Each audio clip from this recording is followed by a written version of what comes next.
அதாவது இது நம்ம நாடு, அது நம்ம ஊரு, தமிழ்நாடு நம்ம ஊரு.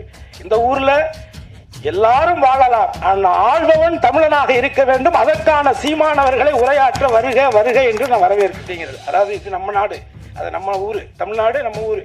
இந்த ஊர்ல எல்லாரும் வாழலாம், ஆனால் ஆள்பவன் தமிழனாக இருக்க வேண்டும். அதற்கான சீமானவர்களை உரையாற்ற வருக வருக என்று நான் வரவேற்கிறேன். சல்லியர்கள் எனும் திரைப்பட விழாவில் கலந்து கொண்டு சிறப்புரை ஆற்றிய நடிகரும் அரசியல்வாதியுமான கருணாஸ் அவர்கள் நாம் தமிழர் கட்சியின் தலைமை ஒருங்கிணைப்பாளரான சீமானை குறித்து தமிழ்நாட்டை ஆள தமிழனாகிய சீமான் தான் வேண்டும் என மேடையில் பேசியுள்ளார். மேலும் தொடர்ந்து பேசிய நடிகர் கருணாஸ், தமிழ்நாட்டுக்காக நாம் தான் செய்யணும் என்றும், தமிழ்நாட்டில் எல்லோரும் வாழலாம், ஆனால் தமிழ்நாட்டை ஆள தமிழனாகிய சீமான் தான் வேண்டும் என கூறி மேடையில் வைத்து அவரை பேச அழைத்துள்ளார். நாம் தமிழர் கட்சியானது எந்த கட்சியோடும் கூட்டணி வைக்காமல் தனித்து நின்ற தேர்தலில் போட்டி போட்டு வருகின்றனர்.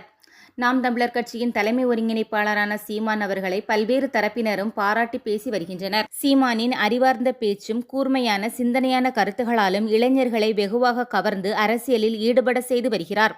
சமீபத்திலும் பள்ளி மாணவன் ஒருவர் நான் ஆசிரியரானால் என்ற தலைப்பில் எழுதிய கட்டுரையில் மாணவர்களை மதிப்பெண்களை வைத்து ஒப்பிடாமல் சிந்தனை மற்றும் செயல்கள் திறமையை வைத்து மதிப்பிடுவேன் என்றும் சீமானை குறித்து பெருமையாக பல கருத்துக்களை எழுதியிருந்ததும் கவனிக்கத்தக்கது.